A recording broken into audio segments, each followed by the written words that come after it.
With our county colleagues, the Neighborhood Services and Education Committee and Committee of the Whole, joint special edition, if you will. And before we begin, I wanted to announce that we have translation services, as you've just heard.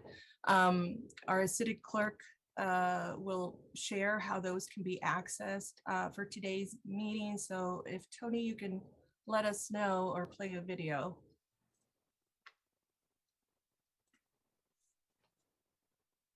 Hola y bienvenidos a esta reunión. Para acceder a la función de interpretación, haga clic en el icono del globo en la parte inferior de la ventana de Zoom y selecciona el idioma que desea.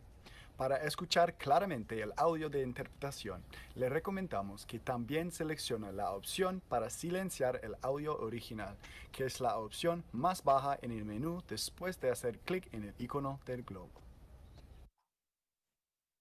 I would also like, this is Tony Tabor, City Clerk. I would also like to add, if we are interpreting for public speakers, if you are on the panel and want to hear the translation of the public speakers, you'll need to go down to that interpretation icon at the bottom and select the English language channel, because they'll be interpreting the language onto the English channel. Right now it's defaulted to off, and so you'll only hear like the main channel. So to hear the public speakers, if you're a panelist, you need to select the English channel. Wonderful. Thank you, Tony. So I will do another welcome. People should feel very welcomed. I think this is my third try at welcoming folks to City of San Jose's Neighborhood Services and Education Committee and Committee of the Whole, along with Santa Clara County Children, Seniors, and Family Committee on the topic of child well-being. And we will begin with roll call on our city side. So I'll ask the clerk for that City of San Jose roll call. Jimenez, Present. Cohen, Here. Esparza, Here. Carrasco, Present. Arenas. Here. We have a quorum. Wonderful. So now I am going to turn it over to Supervisor Chavez for the county clerk to call roll call. Supervisor Chavez. Thank you. I too am very excited to be here today, and I'm going to ask Dave if he can call the roll for our committee. Afternoon. Vice Chairperson Ellenberg. I'm here. And Chairperson Chavez. Here. Thank you. You have a quorum. Thank you. Wonderful. So thank you all for joining us today. Today, we said this topic was going to be around childcare, but I think I'd like to frame it as care for our children in our community. As you all know, childcare was often inaccessible to many of our families, even before this pandemic, and it's just aggravated the situation. We all know that families continue to struggle to address this disruption of their own childcare caused by the pandemic. And when we take a look at the varied responses and disruptions for care for children, it really varies among demographics. And so when we take a look at those folks who are earning less than 40,000 income, especially here in California, it really can take you only so far, especially if you live in this Bay Area. 69% of those said that someone in their household lost their job or had reduced hours or lost wages. And so a majority of those being women. And in contrast, there was only 5% of top income categories that were able to shift and work from home. And this also created an imbalance of work and home life for children and parents, and dare I say, a lot of the times that has been women, and some research has identified as women being those folks who are most impacted. And so I'm really grateful that we're all here and that we continue to address the local care for children needs of our community and those that care for them. And so we have this great opportunity to support a predominantly female-dominated field, which is our childcare providers. They're the folks who really earn a lot less, but really should be rewarded with the most. And I have to point out that the last time that we had a very significant childcare investment was when back in World War II, when men left for the war and women took up some of the work that the men had left behind. And so there was childcare for all. It hasn't happened again. I mean, there's been quite a number of attempts to provide childcare for all, but it hasn't happened. And now with this tragic pandemic, it's created an opportunity for us to, as a city and as a county and County Office of Ed and all of those nonprofits that are in this ecosystem in caring for our children, whether it's indirectly or directly, this is an opportunity for us to begin to discuss or continue to discuss how our systems coordinate with one another and how do we maximize our resources and move towards a regionally coordinated system of care that is centered around families. And I know that you must all have that in mind as well in your own respective agencies. And so welcome and thank you for allowing me to express this vision and this mission that I'd love to, that I just share with all of you. And thank you to all of our presenters today. In addition to those who will be presenting, I wanted to make sure, just to take an opportunity to introduce some of the members of our virtual dais. We've asked to participate and they have joined us today because we want their input and we want their feedback. They won't necessarily be presenting, and that's Dr. Eladia Bauer, our superintendent of Alum Rock School District, and Dana Bunnett, director of Kids in Common, is here with us. And later on, we'll be joined by Dr. Marlene Sturm with the Children's Advocacy Center and Rocio Abundis with the Child Abuse Prevention Council. And so I will now turn it over to Supervisor Chavez. Well, thank you. This is very exciting. I know this is one of our favorite topics, and I know we have these fearless women who've been leading the way, and I'm speaking to all of you and also to my colleague. So the way we're going to break this meeting up is that we're going to break it into two chunks. The first is we're going to receive reports relating to federal, state, and local funding opportunities to support childcare, early learning, and other services for children. And then the second batch of work we're going to be doing is really taking a deep dive into really an updated snapshot of what's happening here in our county with the idea that we're going to learn what the gaps are, where we're going to need to make future investments, and where there are opportunities to do so. So, so to get us started, I'm just going to remind all of our presenters, they've all been given a time. And the reason I'm kind of the bad cop, Sylvia is the good cop here. But the reason for that is that we really wanted to create an opportunity for a robust discussion. So I'm going to ask folks to, if they wouldn't mind just really doing their best to stay within that time.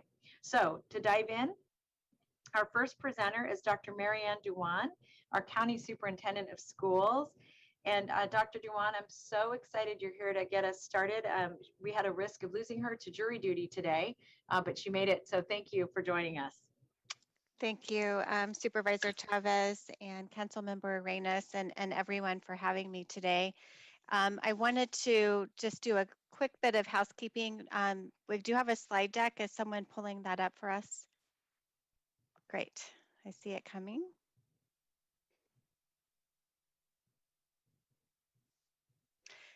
While this is coming up, I also just want to acknowledge that some members of the County Board of Education may be in the audience today, and I also want to thank them for their service and their support. So my slide starts with the state of early learning and childcare. And you know, our early learning, health and childcare programs, advocacy platform, and technical assistance are manifestations of our core principles of equity, diversity, inclusion, and partnership. Early learning, childcare, and expanded learning are key to ensure our children thrive, preventing the gaps before they happen and supporting the whole child and the whole family. Outcomes are significantly better for children who are able to participate in quality early care and education and before, after, and summer school programs. Next slide. The declines in birth rates partially explain the subsequent declines that we've seen in enrollment in our K-12 schools. However, even with the declines in birth rates, Santa Clara County still does not have enough subsidized quality early learning care and education and childcare spaces for all of the children who need it and are eligible. These declines should give us pause. It should cause us to take time to recognize how important each and every child is to our future and make an investment in them. We can't afford to do anything less than that. Next. We've seen declines in both space and capacity and in enrollment in our schools and programs. And not all of this can be explained by the decline in birth rate. The significant decrease in childcare capacity and TK and kindergarten enrollment is concerning. Significant declines can be somewhat associated with COVID-19. For example, some centers that closed due to lost capacity, safety concerns, and parent health and safety observations. Most offerings were virtual during COVID, and many families opted out of virtual offerings because they required caregiver participation, and parents exited the workforce and no longer required or could afford childcare. And also the reimbursement rates, facility needs, and workforce needs that have gone largely unaddressed for many years made it difficult for providers to remain open or take advantage of new allocations for funding. The outcomes are lost social emotional learning opportunities with possible long-term impact on academic outcomes. Data indicates that low-income families were less likely to access virtual learning options during the pandemic. And the inability to intervene early for our children and families due to the lack of in-person availability could mean that delays will be present into the future. To sustain Santa Clara County as a place where children and families can live and thrive, a comprehensive coordinated system of early care, health, and education is needed. That system is within our reach. Due to the leadership and persistence of many, including many of you here with me today in this meeting, it will require the investment and partnership at the local community level, cities, county, state, and federal level. We must resist the urge to create parallel systems and programs that are impossible for families to navigate and that lead to too many transitions and lack of continuity for our most vulnerable youth and their families. The state has stepped up in some meaningful ways in this last budget year. Next. The recent state budget included planned investments, most of which have not yet been rolled out yet, for schools and providers. These investments address each core aspect of a comprehensive, coordinated local system, and they set the stage for significant expansion in our county. Next. Planned investments cover 6 major components of a comprehensive system of early care and education. Most of these budget items will be available to schools and to licensed providers. These include planning for TK expansion in particular, more funded spaces and slots for childcare and preschool, small amounts of funding for facilities to incentivize partnerships, much needed and long overdue increases in rates and reimbursements that should set the stage for stabilizing existing programs and allow for readiness to expand with new slots and spaces, considerations for full day, full year care, and workforce funds for training and recruiting qualified staff. Next.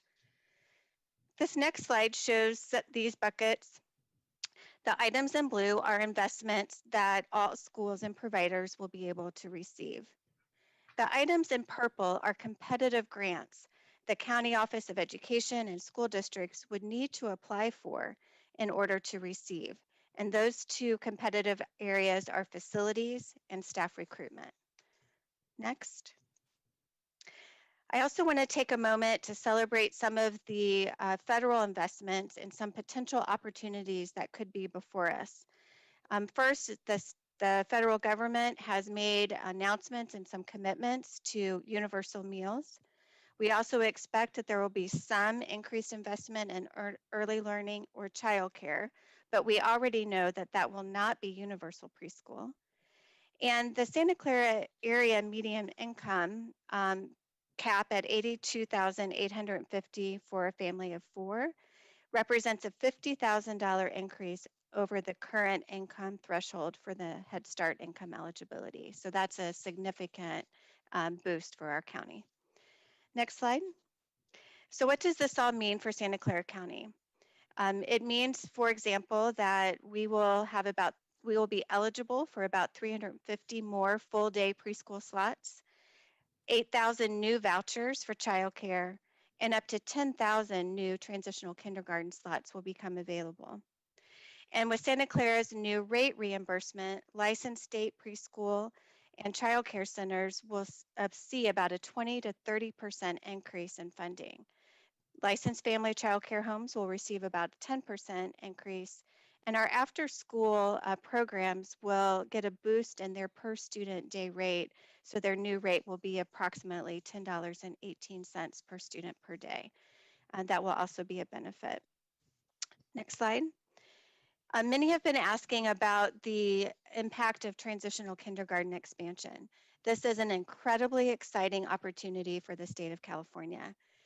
What this means is that all 4-year-olds within the next few years will be eligible to attend transitional kindergarten, a publicly funded program. All state subsidized early learning program that will be accessible regardless of income, so truly universal. And the gradual expansion plan will allow county offices of education, school districts, communities, and families to plan for this expansion in ways that will ensure the quality of the programs for families. And all 4-year-olds will be eligible by the 2025-2026 school year. This will have a ripple effect on other childcare and preschool programs. I think the main benefit of this ripple effect will be the ability of these programs to serve younger children and to utilize existing public funds to ensure greater access for our 0 to 4-year-olds. It will allow for partnerships with school districts, for example, to also provide wraparound care, and it will create a workforce pipeline for recruitment into childcare as well as TK and kindergarten. Next. As I mentioned, the budget announcements were for planned investments, and there are a variety of different timelines for these to be implemented. And the possibility that over time, some of these will be modified, potentially reduced or increased as more specifics of state budget and federal allocations are known. That being said, we can expect some rollout to occur yet this fall, with most of the rollout occurring into the winter and through to the spring. Next. COVID-19 has had an extremely, I think I'm done for this section. I apologize, Supervisor Chavez. I have slides for a different part of the agenda. Thank you so much. Thank you. I'm going to turn this over to Dr. Smith and next. And Kathleen, I see your hand up. We're going to do questions after, unless this, did you want to give feedback? I just wanted to check, Dr. Dewan, but basic aid schools are not going to get the TK funding, or will they? We do still need to advocate for additional funding to schools who are in basic aid school districts to get additional funding for TK. It's not they are still able to provide TK and would be expected to do so, but they currently would not receive any additional funding because they're not funded based on enrollment and attendance like other districts. Thank you. I'm going to now turn to Dr. Smith. Thank you, Supervisor. Let me see if I can share my screen appropriately. Hopefully you can see that. Yes. Okay. Well, to start off, from the standpoint of the county government, the historical responsibility that we've had, that we've fulfilled for the care of children, is focused on the safety net and has been based upon multiple programs that are developed by state and federal and local entities and then implemented by the county. And I just wanted to show you all this. This is a website at our data portal. And because of new leadership on the board, we started 2 years ago with a children's budget that will show you, as you explore, what we do for kids and how we do it, split up into 4 categories: ways to keep children safe, ways to keep them healthy, ways to keep them learning, and to keep them successful in life. And you can go through all of the detail here, but let me just pull up something to help see in general what we do. Our budget for the year 21 was about $980 million. In October, our budget projections for the year 2022 will be online, which get published when our final budget is finalized. And you can see here that keeping children safe is definitely the largest expenditure in social services. So that has to do with child support, foster children support, child protective services, all the other social services that you can imagine. And what you can do here is click on this slide and show it by table, and it will go through all of the different programs, the expenditures, where the money's spent, how it's done, and a little description. And you can do that for the entire budget. And so our board has really tasked us as staff with giving them a clear idea of where we're investing county money and services to families and children. And the children's budget is just a start in that direction. The other thing that we've been doing, and we're in the process of fulfilling, is the creation of a children's and families policy office in the county executive's office. And we're in the process of recruiting right now for a leader for that office. And the concept here is to coordinate the children and family services throughout the entire county so that we make sure that we know what we're doing, can coordinate it, and stay in our own lane, not interfere with the school district or the cities, but make sure that we fill in the holes where they exist. Now you can see our expenditures for learning and successful living have historically been low. And the board has been clear that we're going to expand those and expand our interest in childcare. And the COVID response was a good example of learning for us, because it taught us that in the midst of a crisis, childcare becomes even more essential than it does in normal life, which is already pretty essential. So we focused during the COVID crisis upon providing access to childcare for essential personnel, first in the county itself and then in surrounding organizations. And we're pretty successful with developing contracts with childcare providers in order to provide those services.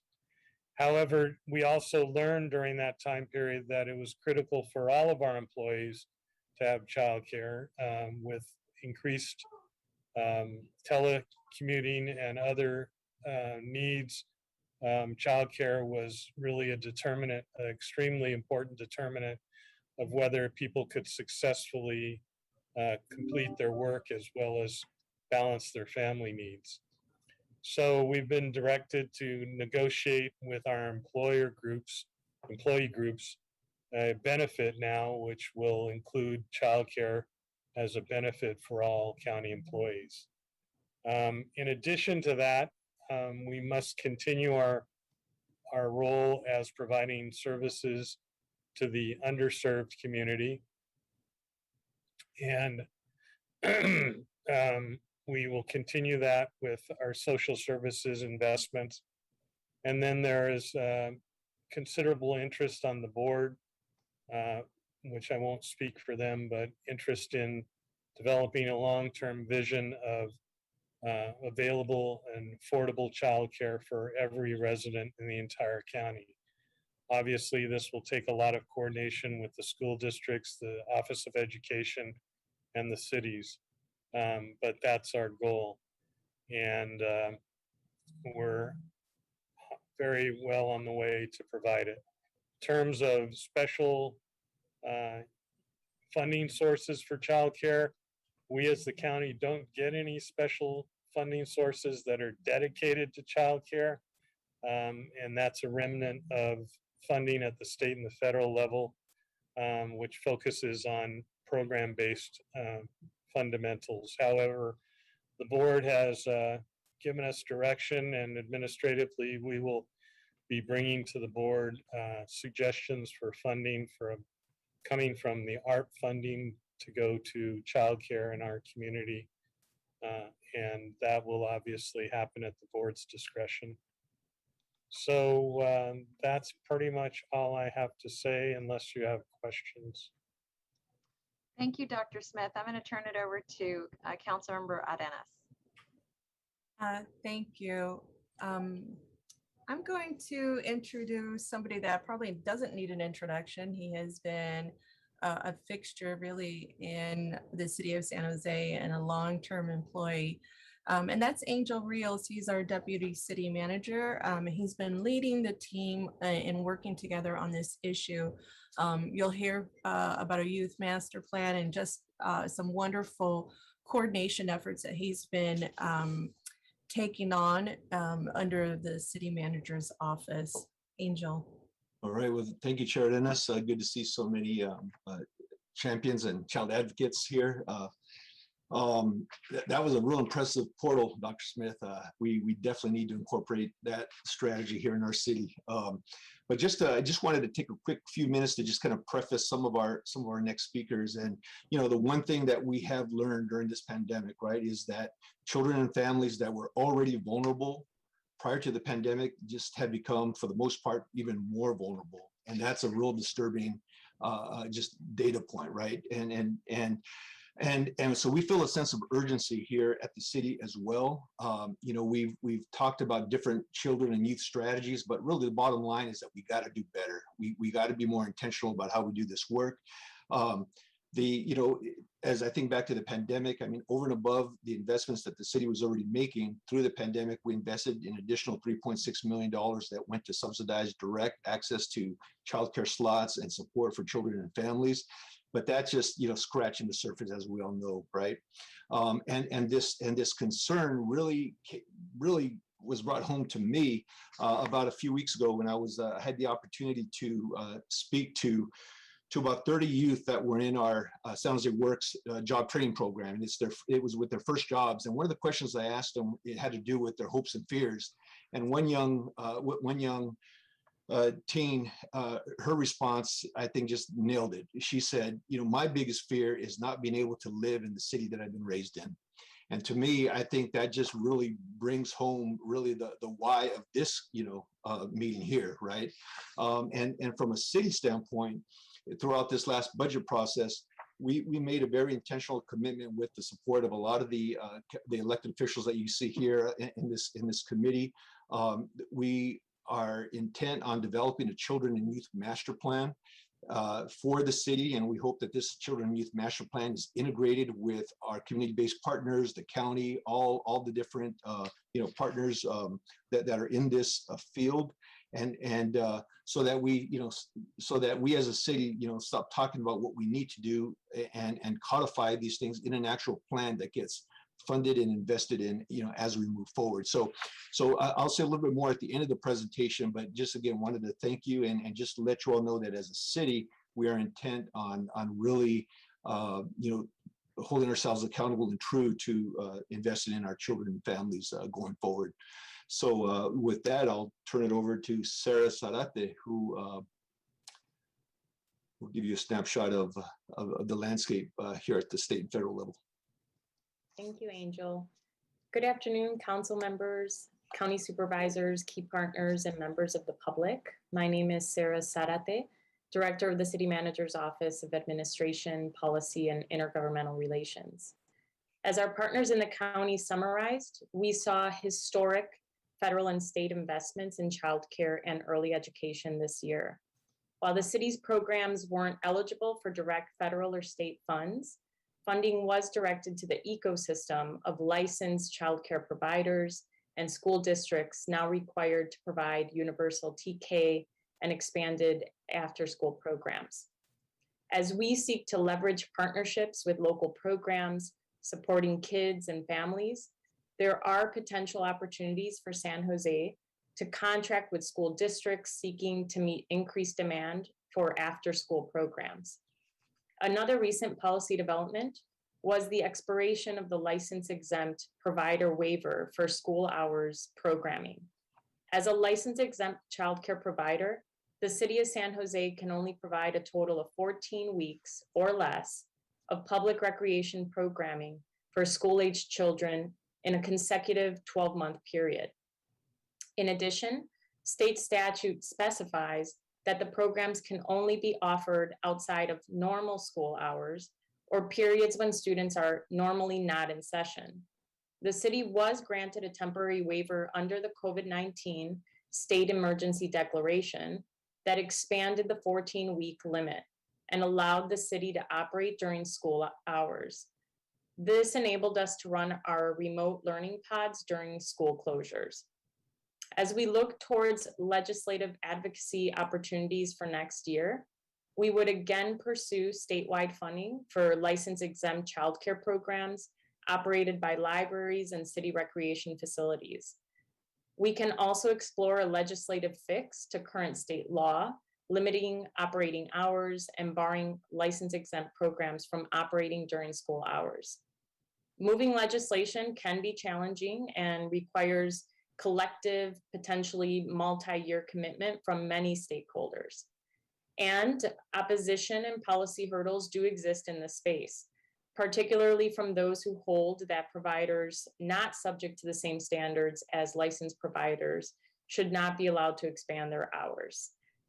Nevertheless, we are committed to those efforts.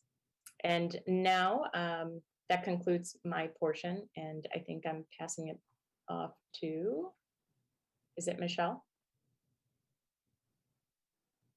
Thank you, Sarah, for that wonderful presentation and really expressing concisely what we've done last year for our families and the response that our city employees found themselves in that role to take on and provide safe places for our kids to be at while they learned via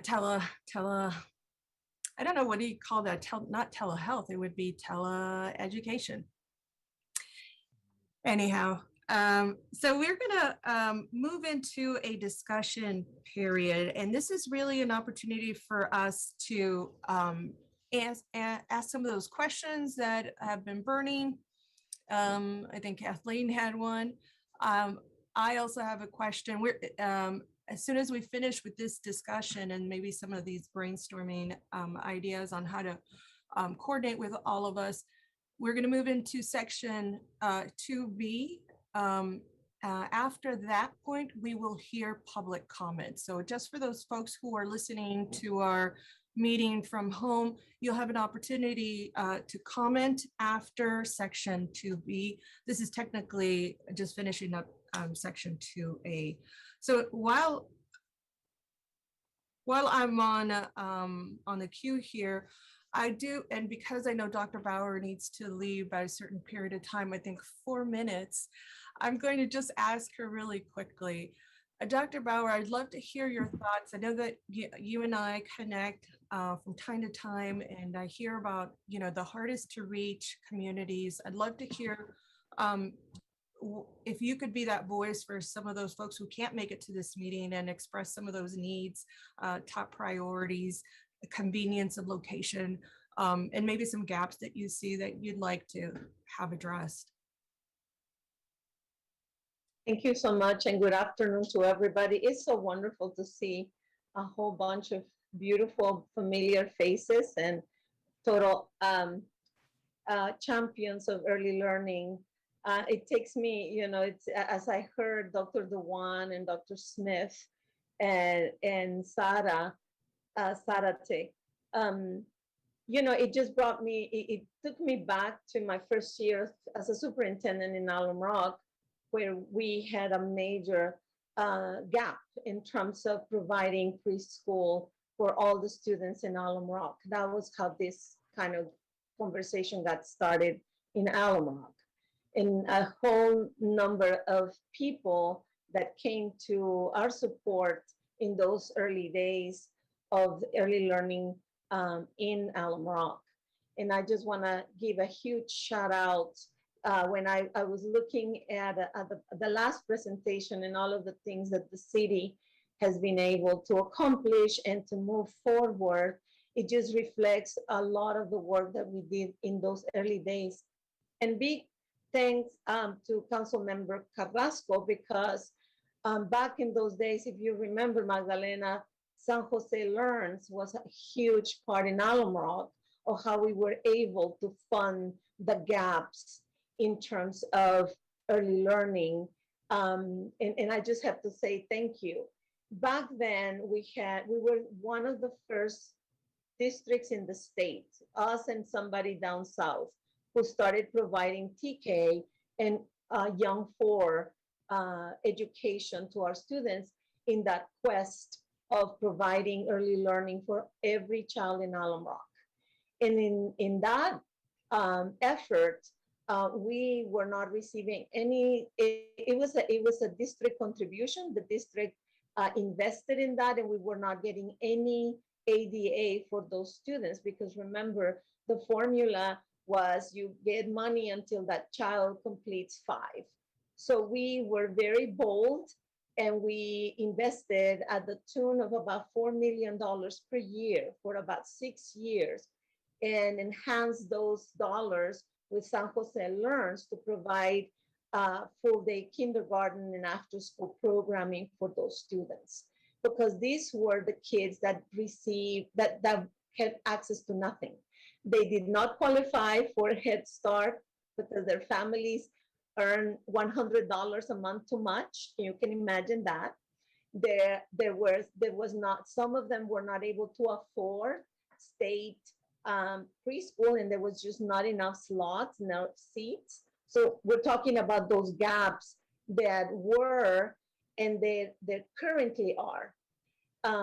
For Alum Rock, $4 million a year in order to invest in those families was a considerable contribution, not getting anything back from the state.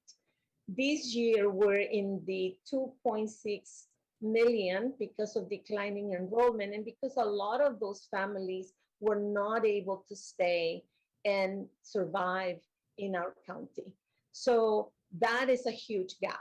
The lack of affordability and providing those spaces where families can bring their students in a high quality early learning programming is the major gap for students in the east side of San Jose.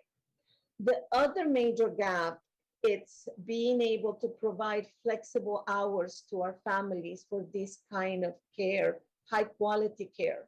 Because remember, a lot of our families are those first responders, essential workers that were not able to take the blessing and the luxury to be working from home, and they needed to have immediate high quality care. And because of the lack of affordability and the lack of presence of these kinds of programs, I know that the city did an amazing job trying to provide and state preschool, and all of our preschool partners around us did magic. And I'm just going to use that word at a time when nobody had children back in classrooms. They did. So huge kudos to that, but it was just not enough. And so city, county, check that out, right? That was a huge impact to our economy countywide, of people not being able to afford to live in our area because they could not find affordable child care, the care of children in our area, and not being able to stay here. And now we are having a huge challenge trying to find those workers to fill our vacancies. Because I want to see in these beautiful tiles around, as I look at all of you, you tell me who has not had a challenge hiring for your vacancies right now. And that is as a consequence of those kinds of things that we thought they were luxury at some point. Sometimes, the old traditional, child care is for those who can afford it, or for those who, this is something that the mom needs to stay home. That sounds very 1940s, but a lot of people still believe that. And that's why the lack of funding, because we have not transported education and the care of children to the 21st century. And lastly, we also need a variety of ways of delivering this care. And that is also in terms of weekends, at nighttime, when people need to go and work, right? If I'm in a night shift and I'm a mom or a dad, and I don't, somebody needs to take care of my little one, where are they gonna take them?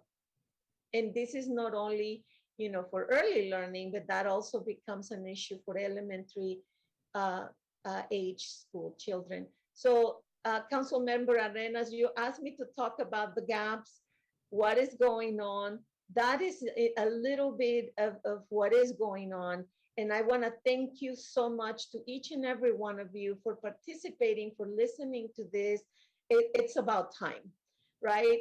And hopefully we can come up with those kinds of creative solutions that had the initiation back in those days of the 2015 and 2016, when things like SJ Learns was able to say, Alum Rock, where is your gap? And we're able to, and how do we partner? And so that's kind of the spirit. We need to be solution oriented and creative and innovative to be able to provide for this huge gap that we have. Thank you so much for the invitation. I'm going to excuse myself because I have 22 Teachers of the Year that I need to go and celebrate. So thank you so much, guys, each and every one of you. Kathleen, Dr. Dewan, so glad to see you. Supervisor Ellenberg and Cindy, great to see you. Veronica, I can go on and on, but I'm excited. I'm excited. Dr. Bauer, please congratulate them on our behalf. This whole room is beaming with pride here. I can tell. Thank you for your comments. I'm going to move to the panelist and Supervisor Ellenberg. Thanks. Do you mind before we start the second panel, if I just make some quick comments on the first and suggestions that we might all be thinking about as we hear the second panel? Absolutely. But all right, thank you so much. I really appreciated hearing what Dr. Bauer had to say. She hit a lot of the critical issues, and what I would really posit for everybody on this screen as a baseline is that we are all committed to the health and well-being of children, and particularly the support and care for the very youngest children in our county. So with that as a given, what we are looking at, what has changed right now, is this incredible funding opportunity. So we have an opportunity before us to make long-term systemic changes. We could make investments that would be short-term stimulus, which is exciting, but I'm hoping that we can really look at a new journey together. Dr. Dewan, I thought, did, of course, an excellent job laying out, and partners in the first panel, the funding. What I think is another critical piece, and that perhaps the second panelist will be addressing, is what funds go to what entities, because that's going to be critical in determining our roles. But from what I heard in the first part and from the homework that I did learning about the second panel before it happened, is that if we go into this thinking about perhaps 4 lanes, we can get to a strategic place where all of us here have a role. We're moving toward this unified whole, but we know that we need to work with our funding streams and the essentially the purview that each of us have. So as an initial thought for everybody to listen to as we're going through, we hear a lot about workforce. If the ultimate goal, as Dr. Dewan showed in her bucket, is more seats for kids, for sure. In order to provide those seats, we need to expand our workforce. And I see here that we have an opportunity for First 5 to Lead, for the county to support through Bridge to Recovery, to really create a lot of new good jobs. We talked about, briefly, I think Dr. Dewan talked about facilities. That's a brilliant place, I think, for the County Office of Education to lead, of course, in partnership, again, with the county, with school districts. Dr. Smith, I did hear you say on the record that we are going to get to providing childcare for every single kid in this county that needs it. So we should be thinking about all of our county facilities and where we can embed childcare, not just for our own employees, but for people coming into it. That's the second piece. Workforce development first, facilities second. A third is looking at those funding gaps that Dr. Bauer mentioned. What isn't state or federal government going to fund? How do we make sure that the most vulnerable kids are served well in our county? And then the fourth place I see for cities and schools to partner. Angel talked about the after-school programs and this phenomenal opportunity that we have now with schools being required to provide those additional 3 hours. How do we have the cities and the schools work together on expanding those programs? So kind of pre-gaming, what I'm hoping comes out at the end of this is, whether it's this vision or a different one, I'm always happy for things to be better, but that we all understand that by taking different pieces of this, working on it, having specific goals and outcomes, and then coming back together to share what we're doing, how we're moving, and where we need support, we can really be very, very action-driven. And that is my personal hope for today. So I wanted to share it and put it on all of your minds as well. Thanks for that time. Thank you. I'm looking to my co-chair, and I think what we want to do is dive into this next panel. And let me just say, folks, if you're attending, what we'll do is we're going to hear this next panel, then go to the public comment, and then come back to the group for discussion. And I know, Councilmember Arenas, I know our kickoff speaker here is Dr. Dewan. Are you ready to launch that in that direction? I don't see the our chair. Oh, okay. She may Well, have then been cut off. Yeah, she fell Okay. off somewhere. Okay, so I think, oh, that's probably why she told me Cindy move. Okay. And asked that I take, oh, I didn't read the second part of that, that text. All right. So we're going to rock and roll. We're going to start with Dr. Dewan. I'm going to remind everybody that they, if they can stay to their time, that would be great, because we have a hard stop at 4:30, and I want to make sure there's enough time for us to put our to-do list together. All right. All right. So we'll start with Dr. Dewan. Great, thank you so much. I have some additional slides for this section, if those could come up. For this section, I wanted to share a little bit more about capacity and demand, and look at addressing learning loss and some recommendations.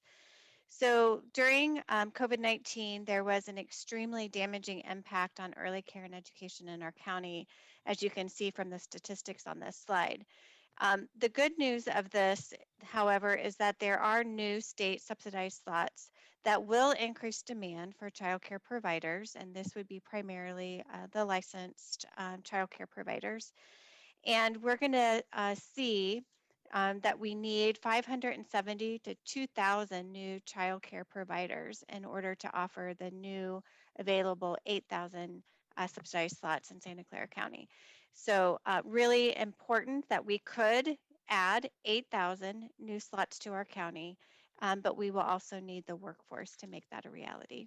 And additionally, we're going to need additional TK teachers and teacher assistants in order to fully take advantage of these new state resources. Next slide. Additionally, we mentioned learning loss earlier, and there have been some reference to before, after school, and summer care. And there are funds available for expanded learning, including the Expanded Learning Opportunities Program, a new program of the state. This is ongoing funding that's going to be provided to school districts. It is only available, however, to school districts that serve TK through grade 6. It favors school districts that serve unduplicated students, so the most vulnerable students in our county. And they're only required to serve students that are in that category. The bad news of this story is that the amounts vary quite significantly, and some school districts will receive very little or no funding, and some will receive more funding. The formula is allows for more funds in those districts where there's a much higher number of unduplicated students. And using this funding, schools will be required to expand their school day to allow for 9 or more hours of both instruction and childcare, as well as enrichment. And they have to follow the state standards for after-school education and safety. Next slide. So thinking about all of these priorities, we wanted to share a comparison of the Santa Clara priorities compared to the state investments. That's on the next slide. And this would show, for example, in our county, the boxes that are in solid colors. So the expanded learning, the grants for facilities, the new slots, and grants for workforce are promising, but they will still need significant local investment, collaboration, and partnership in order for them to meet the promise. And the TK preschool, full day preschool slots, the state has made big investments. I think it's really hard for all of us to really soak in what that means for our county. And what this will also mean is that smaller local investments will be needed in order for us to take full advantage of those two programs. And then on the blue side, the 3.8 billion Children and Youth Behavioral Health Initiative statewide will still require some investments, including local partnerships with philanthropy, managed healthcare plans, and others. But all of these come together to show what's available for child well-being. Next slide. So a few areas of recommendation, kind of going back to what Supervisor Ellenberg mentioned. In the area of workforce, the county office is eligible to apply for grants to train, but those grants are going to require local matches. There are some recommendations here for facilities. For example, there are funds. These will all be competitive, but they will also require local match, local investment in order to be eligible for the funds. And in terms of services, students have been requesting some specific materials and activities. This would be a way to maximize that 9+ hours of the day mentioned on earlier slides. And the availability of additional slots, these 8,000+ slots and more, is going to require the need to increase access and do the match between those needing childcare and those providing it. And lastly, there are some programs that the county and the city of San Jose could be eligible for certain state vouchers, and coordinating this through the one countywide referral network would also be a possibility. So these are 3 areas that are well positioned for partnership, and that would allow our county to take full advantage of these competitive funding opportunities before us. Thank you. Great. I'd like to next introduce Wendy Mahoney Garuhu, Chief Impact Officer with Forsyth Santa Clara County. Wendy needs to be elevated to a panelist. She just okay. Tony, did you hear that? Yes. Wonderful. So while she gets on board, maybe what we could do is just move on and have Angel Rios introduce the rest of the presentation that's going to come from the city of San Jose, and then we can go back. I did make it in. There you go, Wendy. Awesome. Perfect timing. So good. Thank you, Councilmember Arenas and Supervisor Ellenberg. I got kicked off my computer and now on my phone. So here we go. Thank you for having me. If we could pull up our slide deck, that would be great. I think it's next. So first, I want to thank everyone, not only for inviting First Five to participate, but also for having the foresight for a joint session on child well-being. You have gathered some of the great partners to share with you here today. Just to note, we've included a memo describing the Quality Workforce Development Initiative with an eye for equity that we'll be discussing today. Next slide. All of our work during the pandemic has been in community and with many of the partners here today. We began our journey together with the city and the county, putting together essential emergency child care for first responders like the healthcare field and the fire and police in the city. And this was really successful, so successful that when the state started expanding what essential workers, who they were, we were able to open up more childcare and support them as well. We also worked with you all to create a stabilization and scholarship fund as we tried to support these small micro business family childcare home providers with $10,000 awards that help them keep their doors open and pay for past due bills. We also had annual scholarship program, certainly that was supporting families who were critically in need at this particular time. And finally, we worked on procuring critical supplies to distribute to childcare providers as they did not have access to these goods and materials. We all know about the run on paper towels and toilet paper and cleaning supplies. Our partnerships were able to access them and distribute them as well. Please move the next slide. The challenge has been, sorry, we can go back a slide. The challenge has been really to identify the permanent solutions to support our childcare infrastructure, looking at equity. The work on sustainability to support early learning and early learning care field often falls in 3 areas, and much of it was discussed earlier. However, to point them out distinctly, they are access to childcare, affordable childcare, and quality childcare, with an emphasis on workforce development. These are big, big areas when working with the mixed service delivery system.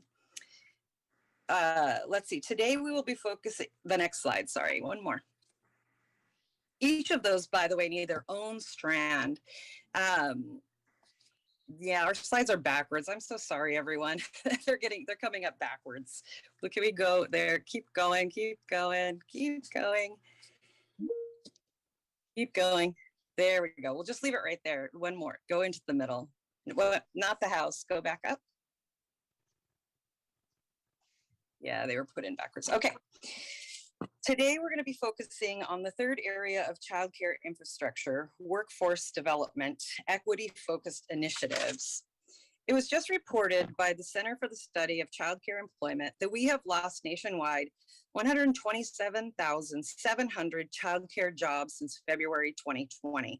In our own county, of the approximately 2,000 childcare operators, 260 of them have been permanently shuttered.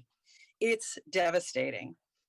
60% of our folks who are in an operating or teaching in early learning access social service supports.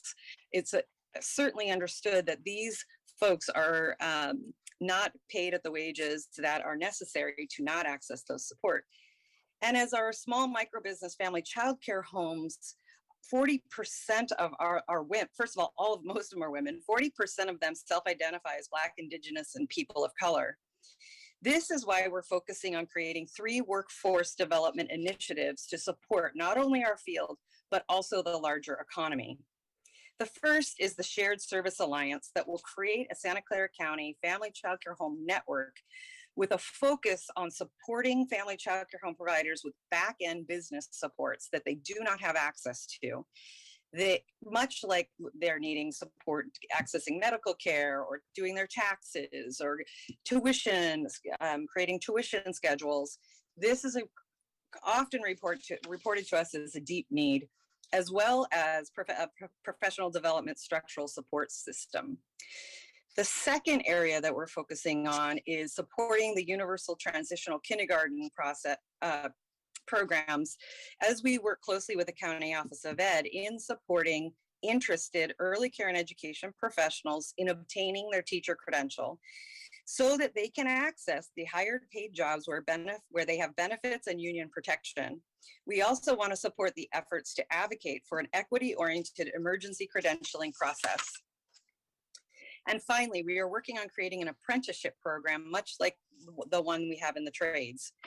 We already have a staffing crisis currently in our county with some of our professionals moving to universal transitional kindergarten positions we're going to need to backfill.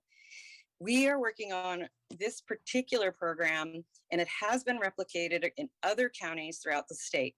We'll be working with many partners like community colleges, workforce development boards, county and city, you all folks, the County Office of Education, child care center agencies. And our intention is to build and bring new, highly skilled educators into the field with the end result of being placed in higher paying jobs. This is where we work on things like Bridge to Recovery, or where we're identifying folks coming out of CalWorks and giving them other opportunities for well-paid, highly skilled jobs. In closing, we believe that with the partners, all of us together in the field, and the funding with an eye towards an equity lens, workforce development initiatives will become the sustainable infrastructure for our early care and education professionals, thus supporting our thriving economy. Thank you. And again, we are happy to answer questions and partner in any way possible. Thank you, Wendy. And I also got kicked out. Probably nobody noticed, but this is the era that we're living in. You did such a wonderful job, and thank you for those graphics. It really shows us where families are. We're going to move on to Angel Rios, and having him present on behalf of the city of San Jose, along with the rest of our presenters. So I'm just going to hand it over to Angel. Thank you, Councilmember. We'll turn this right over to Michelle Ornat with our San Jose Public Library and Hal Spangenberg from Parks, Recreation, Neighborhood Services. Thank you, Angel. I'm Michelle Ornat, Deputy Director of Public Services for San Jose Public Library. Next slide, please. I wanted to share briefly today about city policy and two areas that the library is supporting: early care workforce development and early learning. In May 2018, the City Council unanimously approved the Education and Digital Literacy Strategy with San Jose Public Library as the lead department. And this direction is to devise and implement a comprehensive educational policy and work plan for early education, learning by grade level proficiency, and pathways to post-academic success. Foundational to these three areas is digital literacy, equity, diversity, and inclusion, and policy and governance. Each area is examined with respect to essential factors, including analysis using local data to identify needs, to evaluate potential solutions, and to assess outcomes. The coordination and integration of systems and partnerships are prioritized to improve access to and increase quality of educational programs provided by the library, Parks, Recreation, and Neighborhood Services Department, and other city-funded program providers through alignment with quality standards. Next slide. San Jose Public Library is committed to supporting early education workforce development in the city. This is a snapshot of current programs being offered, their reach in the community, core focus areas, and the outputs each program produces, including quality childcare spaces. Of particular highlight is the Family, Friend, and Neighborhood Caregiver Support Network. With the support of the San Jose Public Library Foundation and First 5 Santa Clara County, the program was launched in January 2021. The objective of the FFN Caregiver Support Network pathway is to increase the training and education levels of the license-exempt childcare workforce in San Jose.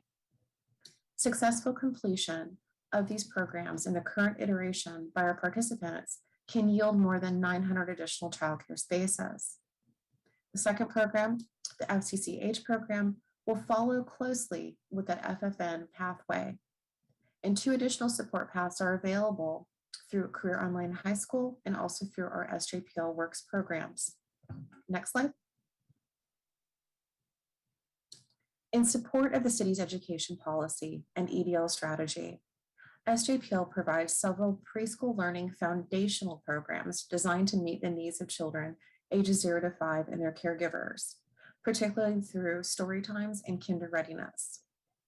In fiscal year 2021, the library utilized the Early Education Quality Standards Assessment Tool to assess virtual story time and virtual kindergarten readiness programming based on the pivot that we had to do, and also based on 8 program quality standard areas, resulting in an achievement of an overall rating of proficient quality, which leads directly back to the priorities that we set forth with the Education Digital Literacy Strategy.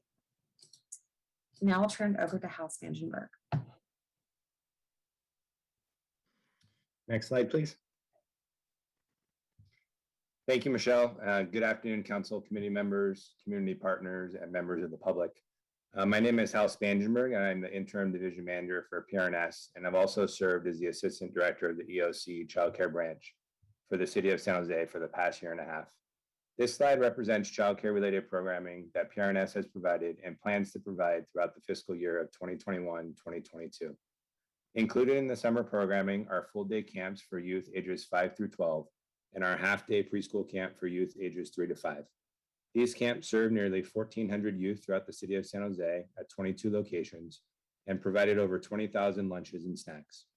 Our school year programs, which began in August and run through June, include a variety of after-school programs, San Jose Recreation Preschool, and teen centers, serving youth from preschool age through the 12th grade. We currently have a total of 56 programs operating, serving over 1,200 youth. Due to the utilization of PRNS scholarship funds and CDGB funding, we had distributed over $1.8 million in scholarship funding to support these programs and greatly reduce the barrier of cost for families in need. Next slide, please.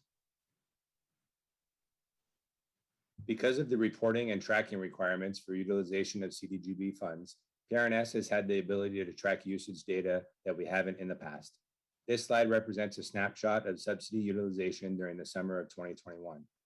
81% of families that have received a subsidy through CDGB fall under the category of extremely low income threshold, which ranges from an annual income level between $34,800 for a household of one up to $65,650 for a household of 8. While this is useful data to collect and use to shape further budget decisions, it is also important to note that state funding sources for childcare and expanded learning use different income thresholds than federal CDGB. Additional data analysis is necessary to understand populations and income data corresponding to subsidy levels and any eligibility gaps that may exist. Lastly, through the use of a variety of funding sources like CDGB and COVID relief funds, PRNS has had the ability to triple the amount of subsidies available, resulting in families most in need to enroll in these programs at no cost. We know that in order to continue this past this fiscal year, funding will need to be identified, as this is not a sustainable method since these funds are tied to COVID relief and are not ongoing. Next slide, please. PRNS was selected to participate in the City Innovate Stir Lab Challenge in the spring of 2021. During the 6-month period, PRNS partnered with the University of North Carolina at Greensboro to lead and conduct a needs assessment to inform recommendations to improve childcare policy, funding investments, and programming and infrastructure for our most vulnerable populations, focusing on pre-K through 6th grade, and specifically the San Jose Recreation Preschool and Rock after-school programs that PRNS offers. The keys and goals of this project were to engage staff, elected officials, community stakeholders, and families to better understand the city's roles and approach in addressing future childcare-related policies and investments, and ensuring positive outcomes for all and those most vulnerable, regardless of race, gender, age, or income. PRNS and UNCG led focus groups, which resulted in a total of 174 participants, sharing their unique experiences and perspectives surrounding childcare opportunities within the city of San Jose. The study identified numerous barriers for families to access childcare, such as limited childcare resources, childcare costs, hours of operation, and geographic barriers, and also identified possible solutions to close these gaps, such as an increase in community partnerships, investments in facility improvements, investments in staff and staff training, increased financial support for families, and increased programming support for youth, such as academic and social emotional support coming out of the pandemic and related to learning loss and social isolation. The study concluded that overall, the city of San Jose has had a long-standing commitment to promoting the well-being of its citizens, and this is especially true within the city childcare programs. The program's dedicated staff, commitment to cultural competence, and efforts to support vulnerable children brings value to the families they serve as well to the broader community. The needs assessment described in this report identified several possible changes the city could make to further strengthen these programs. Information gleaned from existing data reports, in addition to the new information gathered through the project, focus groups, and interviews, underscore the need for the city and its partners to continue exploring approaches to promote equity with respect to meeting families' childcare needs, as well as to promote children's school readiness. The findings also support the need for creative solutions that expand the city's role in addressing childcare needs in the community and supporting other childcare providers in San Jose. By centering the goal of promoting equity and reducing disparities regarding childcare and relatedly children's school readiness and academic performance, the city of San Jose can continue to build a community that is supportive of its most vulnerable families. And now I will turn it over to Angel Rios. Next slide. And so with those barriers and gaps in mind, we here at the city, see opportunities in 3 primary areas, just for starters. The first being in the area of policy and data alignment across agencies. Through this last budget process, as I mentioned earlier, we did get direction to develop a children and youth master plan, and it's a master plan that we intend to also apply an equity lens to ensure that we're addressing those most vulnerable in our community. We also have an opportunity to really advance and implement an education policy that we that we previously got approved. And that whole education policy is important because what it does is it really drives quality standards, both in recreation programming as well as library. Basically, any city programs that touches the life of a young person would be subject to these quality standards that would be applied to. So I think it's really important driving quality.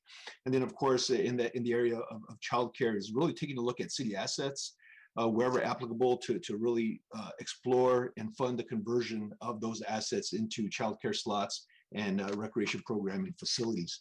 The second area of opportunity we see is in the area of expanding access to early care, and really looking at increasing the number of both licensed and license exempt slots and availability. We're also looking at, assuming we're successful and with some public policy advocacy, really looking at adding full-time preschool at all city facilities to the extent possible and or wherever applicable. And the third one, which is really making sure that we're not working just in a vacuum, we're just working by ourselves, but that we integrate what we're doing with all the various partners so that we're part of a larger, broader ecosystem. I think we need to do better in this area and be more intentional around how we braid what we do with all the other services that serve our children and youth. And then the third area is really in the area of expanding access to city after-school programs. In some cases, with respect to Parks and Rec, for example, we have a cost recovery model. So we need to really revisit that and find creative ways to basically increase accessibility by either eliminating those cost recovery approaches that can sometimes be prohibitive, especially for poor and working families, as well as increasing programs, after-school programs such as ROC, and including in those programs an academic component that would also, again, further advance children in academic development. And then, of course, just working to really tap into other funding streams above and beyond general fund to make sure that we're maximizing the investment in young people. So those are the kind of like the three areas that we've identified so far. It's not an all-inclusive list, but I think it's a start. And so we just wanted to throw that out there. And so with that in mind, I think we'll just turn it over. I believe we have an employee. I know during the pandemic, we did work in coordination with the county as well to make sure that we're providing access to free childcare for employees, especially those that were responding to the pandemic. And I believe we have Kendra Yarn, who is here to give just a very quick testimonial on how that went for her. So Kendra, I'll turn it over to you. Hi, Kendra. Hi, Angel. Thank you. Hi, my name is Kendra Yarn, and I am a Parks and Rec employee, and I've pretty much been here for quite a number of years. And half of that time I've been a mom. But during the pandemic, our programs really allowed me to focus on supporting a lot of things that we had going on within the community. And without that care and that opportunity, I would have been a complete scatterbrain. There's no way that I could have supported my department in the way that I did without the programs that we have and that we offer to the community, which I have fully taken advantage of the entire time that my kids have been able to participate based on age. So I've had my kids participate in the Hero Camp program, which we set up for the first responders that were supporting pandemic. They've participated in our San Jose Recreation Preschool programs when they were preschool age. And each year, each summer, I have them in our summer camps. Transitioning from distance learning into our summer camps, I saw a huge difference in their behavior at home, which actually made everybody's home life a lot different. But once they were back in a safe social setting, they were so excited to come home and share with me what they had done throughout the day, to share the arts and craft activities that they were so proud of accomplishing and making throughout that day, all the different new games that they had played, after sitting in front of a computer for their safety, right, during the distance learning time, but just being active and socializing again with other kids. And then also just the connections that they were making with staff members, other adults outside of our household, right? Creating that trust, thinking of the community. It's been awesome to be able to have my children participate in that, which has in turn allowed me to be able to focus on my work and the support that I provide to the department.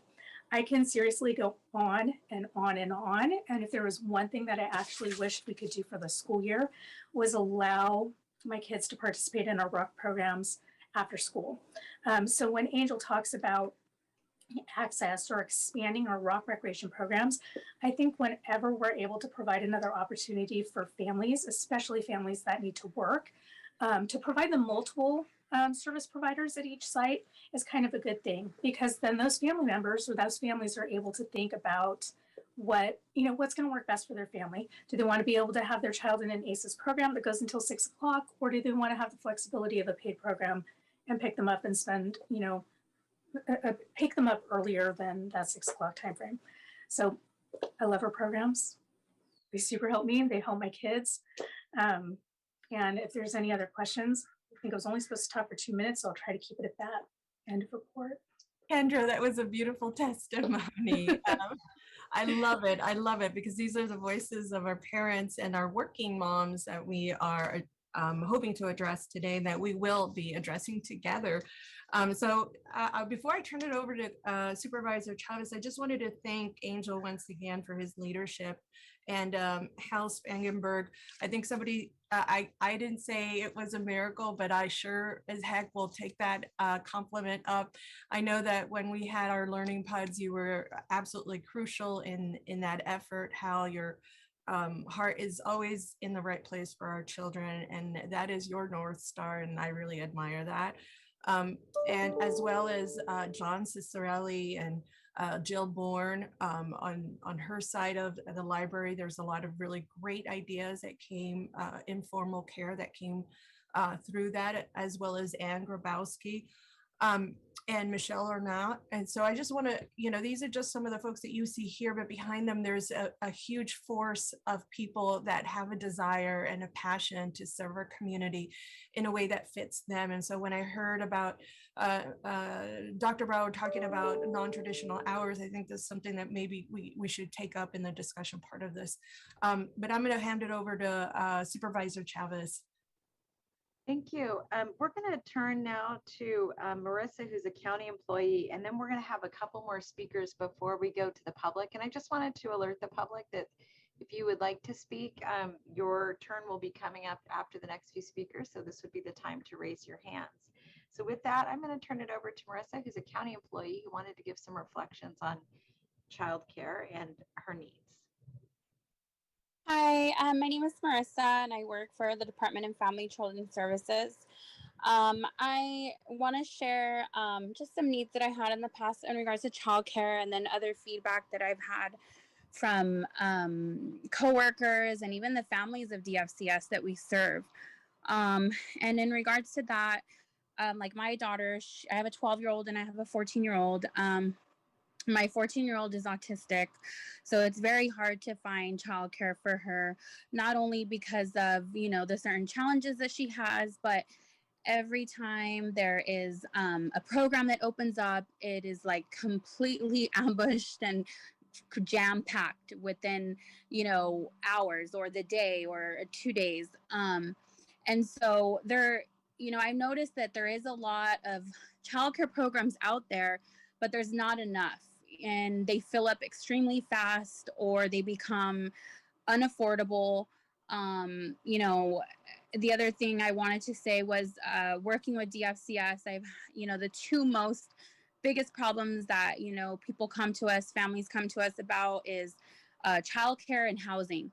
And childcare, I'm sure you all know it's very hard to go to work and focus and do what you have to do when you don't have, somewhere to put your child, or your child gets out at 2 o'clock and there's an after school program, but it's completely full.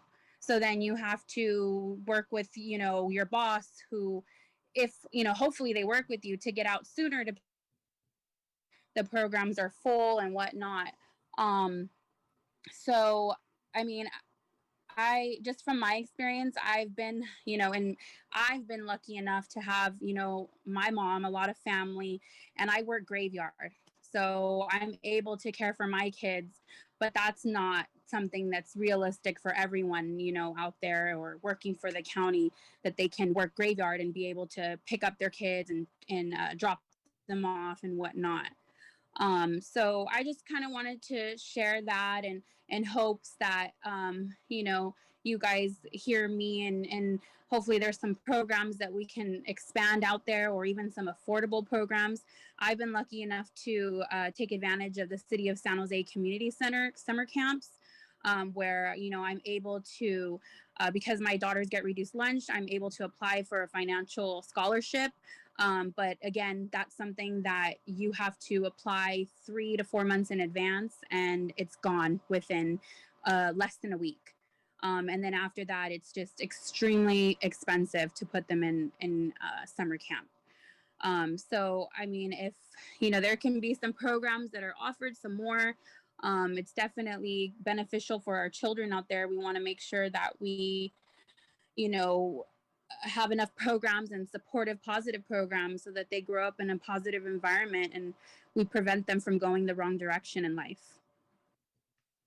Thank you very much, Marissa. Appreciate you being with us. Thank you. Is Norma with us?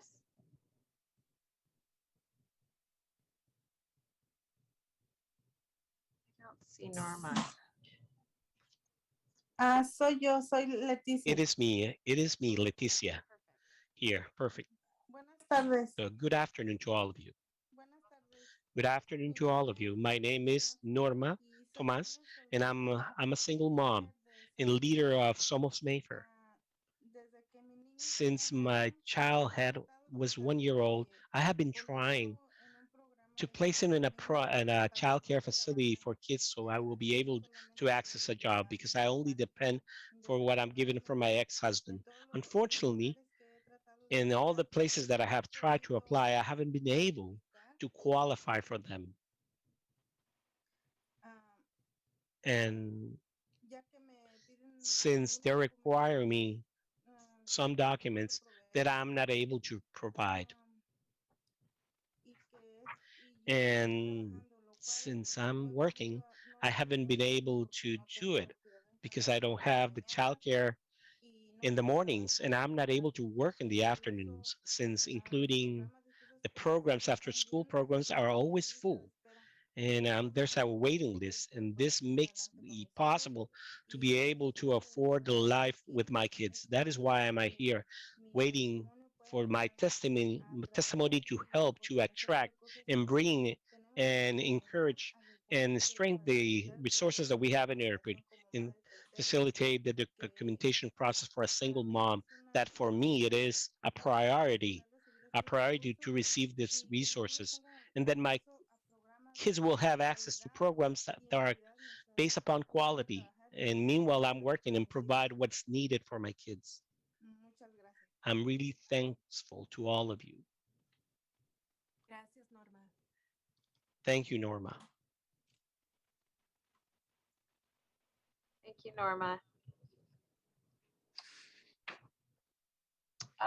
We have 2 more presenters under this section, and I just wanted to do a time check. A reminder that that I understand Councilmember Arenas will be calling on our public speakers, and we're going to go to hear 2 more presenters. We'll go to public comment and then back to the board. This meeting was supposed to end at 4:30. I know both Supervisor Ellenberg and I have a hard stop at about 4:45.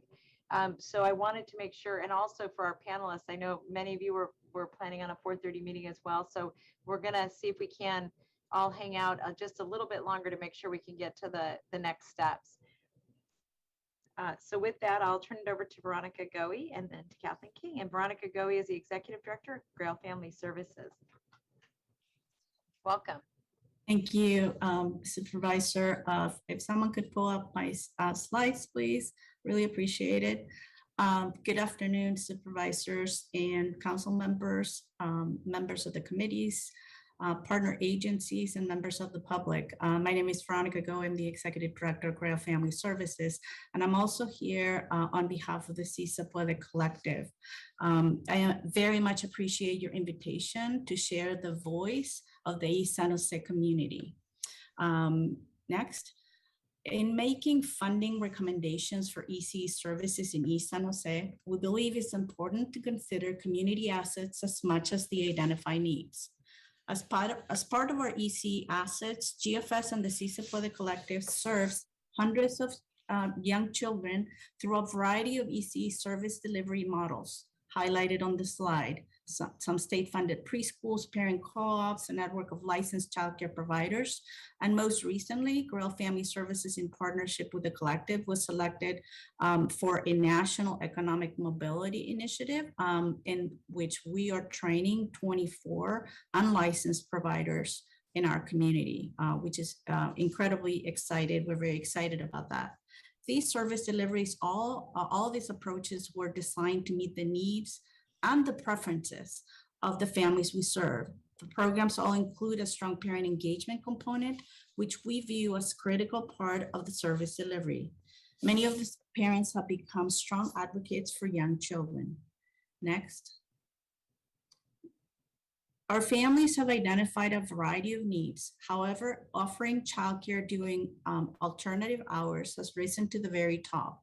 Many of our parents are essential workers and don't have a 9-to-5 job. These workers are critical for the cities and counties' economic recovery. And then I know that we're pressed by time, so I'm gonna finish with a couple of recommendations. These recommendations are actually, next slide, please. These recommendations are actually coming from the community. Our community would like to see some of the resources spent in purchasing unused facilities or closed childcare centers due to the pandemic, and or increase the capacity of existing facilities to meet the high need for childcare in East San Jose. To activate existing childcare facilities during alternative hours, and to implement policy and the use of a tool that will help assess the need of childcare in all new housing development projects during the planning phase. Thank you.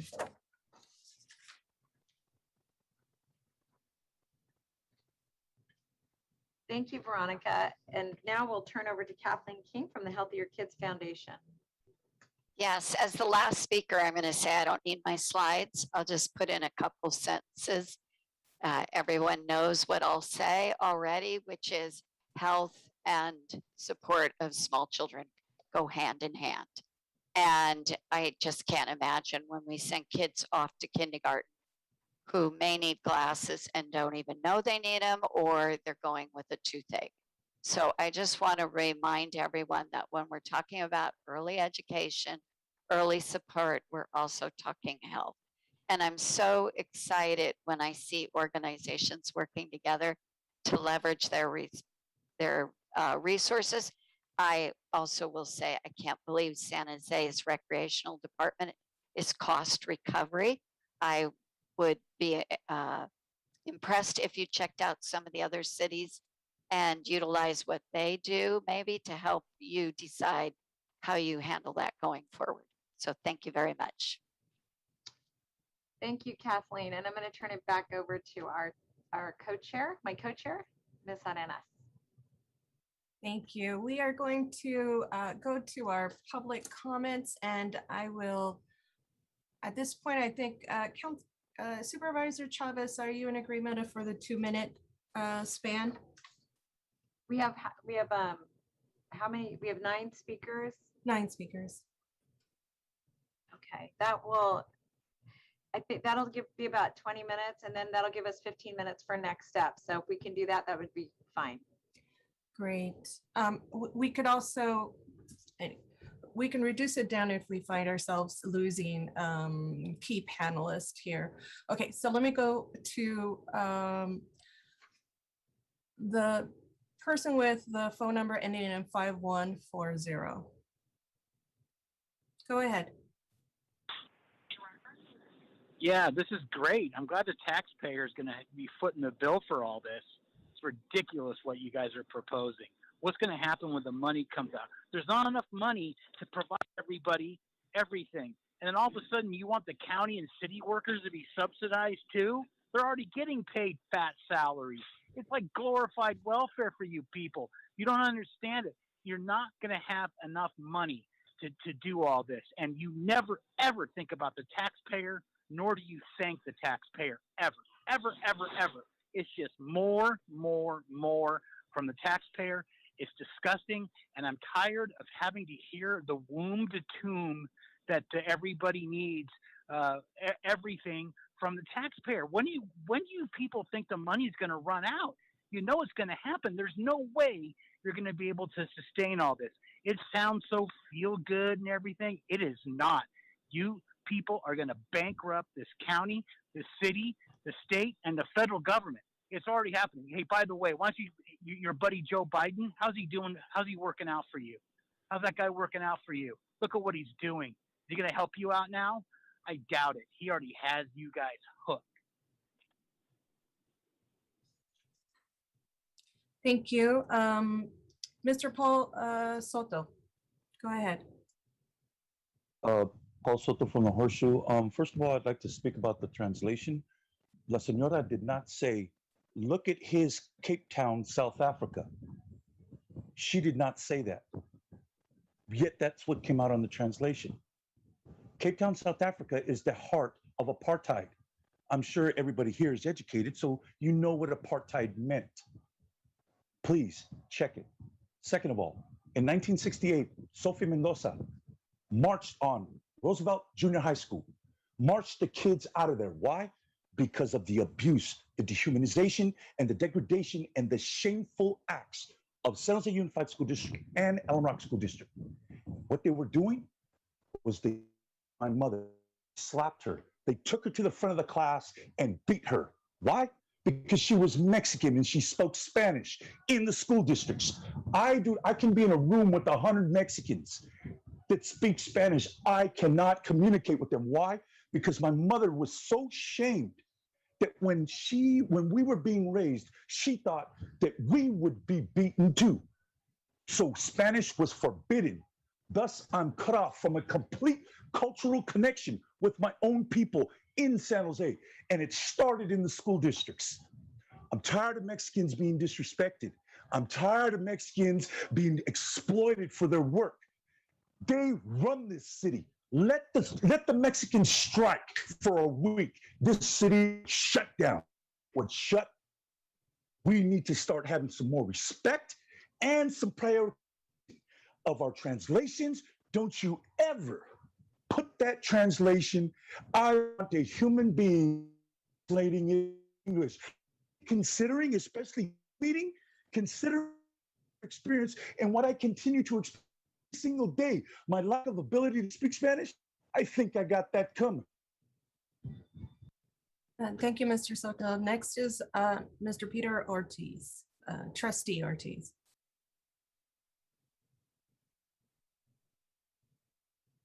Hello, can you hear me? Yes, sir. All right. Hello, honorable members of the City Council and County Board of Supervisors. This is Peter Ortiz, Vice President of the Santa Clara County Board of Education.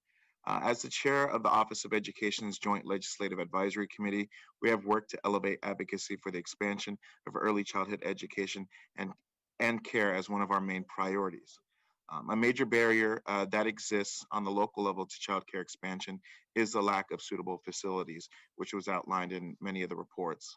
The Office of Education remains eligible and willing to apply for competitive grants for facility expansions, which will require a local match of funding. I want to thank the body for their great work in support of childcare providers and expanding access to childcare. I want to also ask you that you please continue to build upon direct resources to programs that serve the needs of children experiencing poverty. Too many parents cannot return to work simply because they cannot find subsidized childcare. So they're forced to stay home or rely on dangerously informal care for their kids. We also see this as a problem for working families and the need for after-school care. When the insufficient amount of subsidized after-school options result in children being home alone without safe supervision.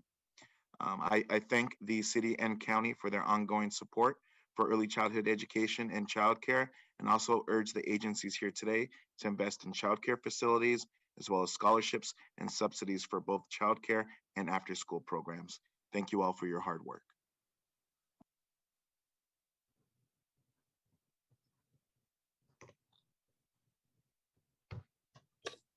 Claudia Rossi. So sorry about that. I was going to speak without unmuting Yes, myself. yes, hi, Trustee can you hear Rossi. me? Yes, Trustee Rossi, we can hear you. Thank you. Wonderful. Good afternoon. I'm Claudia Rossi, President of the Santa Clara County Board of Education. I'm also a registered nurse, proud to work in South County. I want to thank Supervisor Ellenberg, who has led the Joint Child Care Committee and championed the children's agenda, as I strongly believe these will provide a firm foundation as we jointly advocate for solutions to the pandemic faced by the working poor.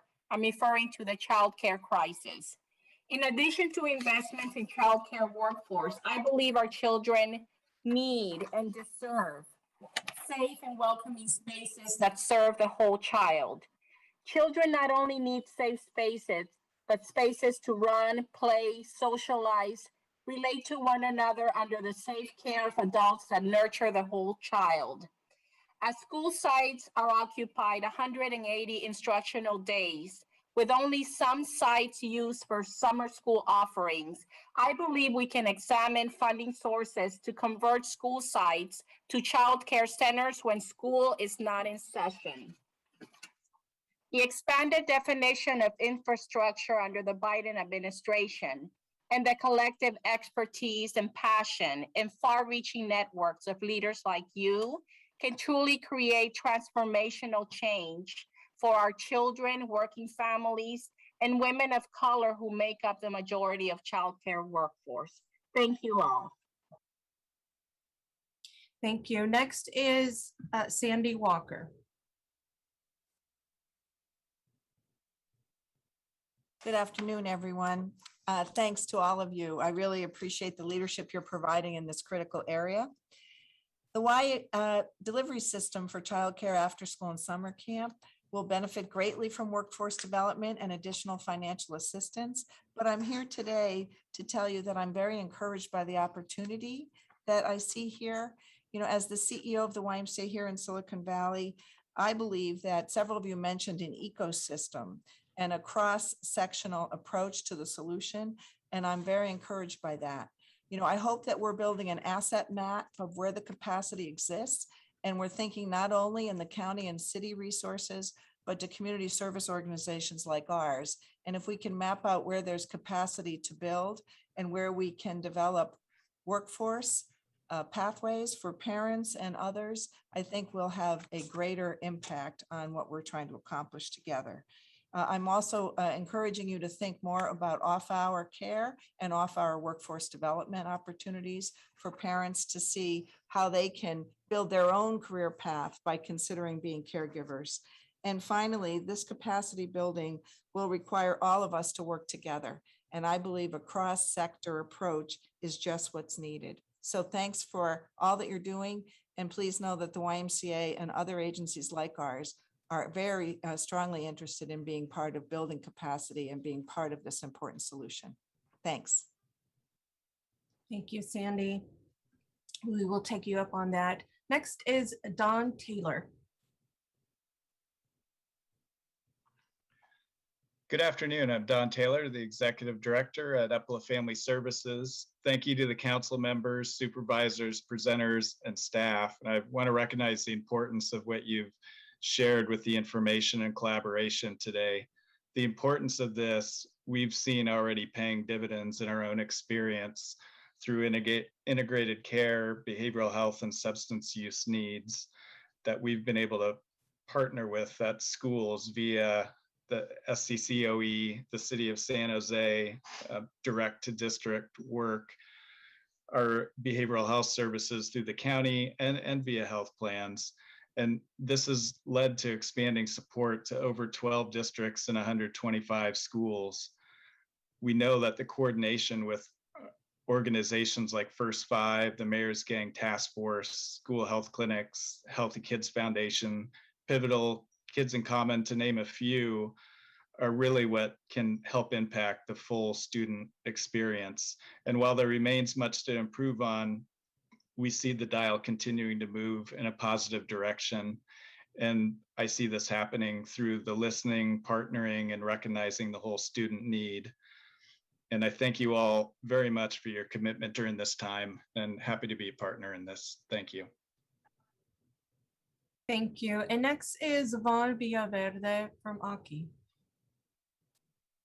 Good afternoon, members of the Board of Supervisors and San Jose City Council. My name is Vaughn Villaverde, Director of Advocacy at Asian Americans for Community Involvement, and I'm here to support efforts to improve services for children, especially those living in underserved communities. Here at AKI, we firmly believe that early access to educational, preventive, and wellness services is key to ensuring the future health and success of our children, and we strongly support recommendations to expand programs providing flexible childcare and early childhood education, along with recommendations to dedicate funds to integrate tutoring and social emotional service into programs for children. We also agree that developing a master plan for children and youth in San Jose would be a great step in ensuring that the city is able to meet the long-term needs of underserved families. We thank both the Board of Supervisors and the San Jose City Council for your commitment to meeting the needs of children, and AKI looks forward to working with our city and county partners to continue this work. Thank you so much. Amber Mopress.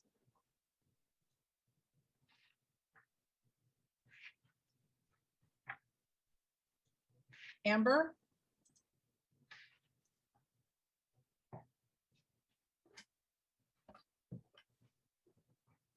Amber Mopress. Okay, I'm going to move on to caller 5724.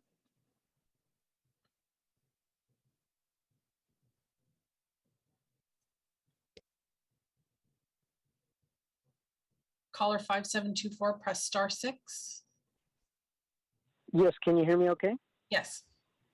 Great. My name is Gabriel Hernandez, the director with the Si Se Puede Collective, 5 organizations here on the east side. Someone described it as 4 lanes. I describe it as a 4-legged table. The investment in workforce, like Veronica on your panel had spoke to, we are in the process of training child care providers, and we do have some gaps in that funding. And so, yes, look at the organizations that are working to develop your child care providers, the workforce, the businesses, and the jobs that they would provide. And again, if we're going to talk about the equity lens, let's talk about the COVID equity lens and the impact that it's had on the communities in the East Side and Gilroy. Facilities, there's a number of facilities that are vacant, that have gone closed. They're already licensed and vetted. Buy those up and rent them out to us. We'll take them for $1 a year. And after 25 years, we'll negotiate a lease to own so that after 25 years, we can own those properties. The gaps in funding for the most vulnerable, again, if you talk about the description of and the definition of homeless, homeless is single mothers with children. And so we have to look at figuring out ways of doing that. We're working with Destination Home and other organizations to create guaranteed income for those families. And so take a look at the one-time monies that you have from the rescue funds to fund those types of things so that we can provide the income that a lot of these families have lost as providers for their families to shore that up. And then finally, the schools, cities, you know, whether it's ARUSD. Tara Sri Krishnan. Hello, this is Tara Sri Krishnan. I serve as a liaison to the Strong Start Coalition on our County Board of Education, and just want to echo comments from our Vice President Ortiz and President Rossi, who spoke earlier, and thank everyone here and on the panel for hosting and prioritizing this discussion for long-range efforts to sustain childcare providers and to support their need for workforce development. And on the Strong Start Coalition advocates for the expansion of early care, health, and education for children birth to age 8. And coalition members believe that local investments are necessary in order to have a comprehensive system of early care and education in our county. And local investments could include enhancing existing programs to be full day, full year with co-investments from the city and the county. Also advancing equity by investing in training and workforce development for centers and family child care home personnel. Increasing local investments to supplement state funding to secure more subsidized care spaces, use of one-time funds to stabilize existing providers to prevent closures, and as Vice President Ortiz mentioned earlier, building out facilities. So again, thank you for prioritizing this discussion. Veronica?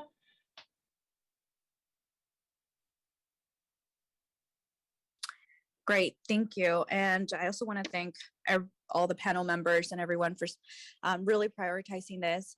But also as we prioritize this, we need to also prioritize housing, as many of our families are losing housing, right? They're losing where to live. And just providing childcare does not solve the problem of our families living here. Rents are up $3,000. People, we saw it, right? We saw it during the COVID pandemic where multiple families live under one household. And if that stress comes before that, then families are not going to be looking for childcare before they start looking for housing. Housing is a priority. And so I think as we are thinking about funding for childcare, we also need to think about how can we find housing for families as well, and not just build affordable housing, but actually have them become homeowners, actually having that pathway for them to earn, for them to be able to have equity to give to their children later on, because that's something that we're missing in this county. I also want to talk about the importance of, as we're working on our workforce, having them train for special education. I have my child has special education, and he went through the county program, preschool program. And, you know, it was so hard educating the teachers about his different needs and supports that he needed throughout. And thankfully, I had really amazing teachers that got with it and were very interested to learn more. But we need to make sure that they're being taught that, or that we are providing those kind of trainings consistently as things are changing fast. And many of our students that need and learn different than others. So again, and I also want to ask you all to put this meeting in the afternoon, 2:30. It's really hard for parents to attend, especially those that work. So having another session in the afternoon would be great. Thank you. Dawn Perry. Thank you. And before we begin public comment, Tony, I believe if we don't reduce our minutes to 1, we will be losing our co-chair here. So let's reduce those comments to a minute. Okay, give us just a second to reset the timer to a minute, and then Dawn Perry will be next. Go ahead, Dawn. Okay, am I unmuted? Yes. Okay, thank you. I would like to thank you for the opportunity to witness the continued commitment that the county and the city of San Jose has to children and families. It's really wonderful to see that continued. And a quick hello to Dana, Veronica, and Angel, who I won't say are my old colleagues, but my senior colleagues. Just a couple of things. As you work forward, please look backwards at programs such as Smart Start San Jose that were very successful, but lost funding during the Great Recession, and maybe bring back some of those aspects. And secondly, look to some of our cities like San Francisco that has a facilities fund for childcare facilities that they get through development and developers. So just some things to look at, that you're not starting from the beginning, but you are truly moving forward for children and families. So again, hi to my past colleagues. I hope you're doing well, and take care. Thank you. Robert Reese. I want to thank everybody for their good work on the childcare issues and the policy development on the part of the city and the county. I chair the Land Use Committee of the District 8 Community Roundtable, and for a number of years we've been engaged in a conversation with the San Jose Evergreen Community College District about the necessity for them to serve more district residents. One of the things we found out in an engagement session we had with them is that their childcare facility had been closed for a number of years prior to the pandemic. There's a very robust a childcare program serving students at San Jose Community College, but not at Evergreen Community College. There's a couple of distinct opportunities for policymakers and community makers to impact policy in this regard at Evergreen Valley College. President Gilkerson is going to be having an educational master plan development process occurring soon. And there's also going to be an East Side resolution that looks at more services for East San Jose. Thank you. Laura?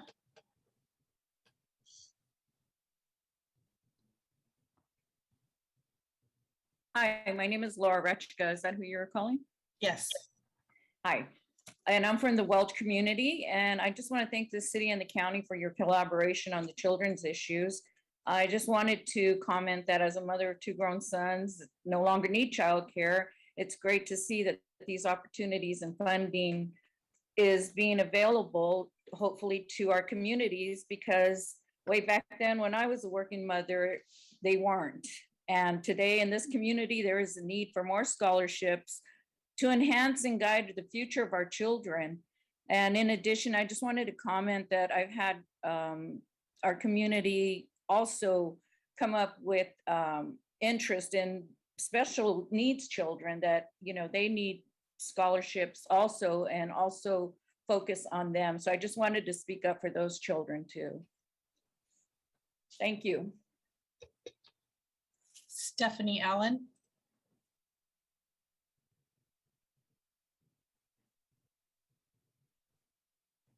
Stephanie? Hello, my name is Stephanie Allen, and I am representing the African American Community Service Agency. Some things that we just wanted to highlight. One, we support funding opportunities that activate early care and education spaces during evenings and the weekends.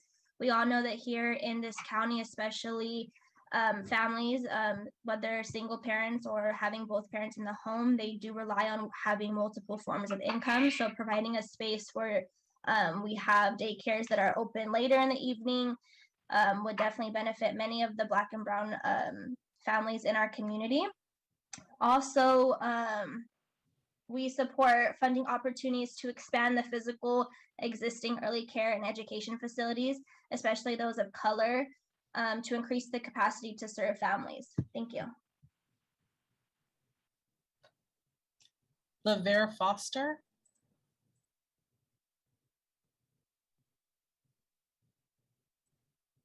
Hi, my name is LaVera Foster, and I represent the African American Community Service Agency, and I support funding opportunities that represent underserved communities in our county.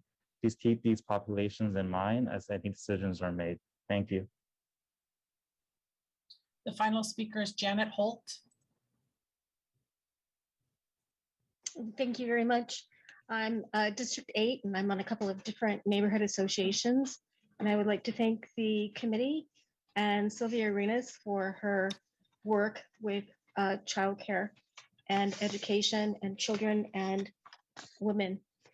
I think that you folks should promote to us ordinary citizens the wins that you've done. I had the fortunate opportunity to speak with Patrick McGarity a few months ago about some of the awesome things that happened in terms of education for some of the underserved children in our area who would not have had the opportunity to continue their education had some of these programs not stepped in and helped them out.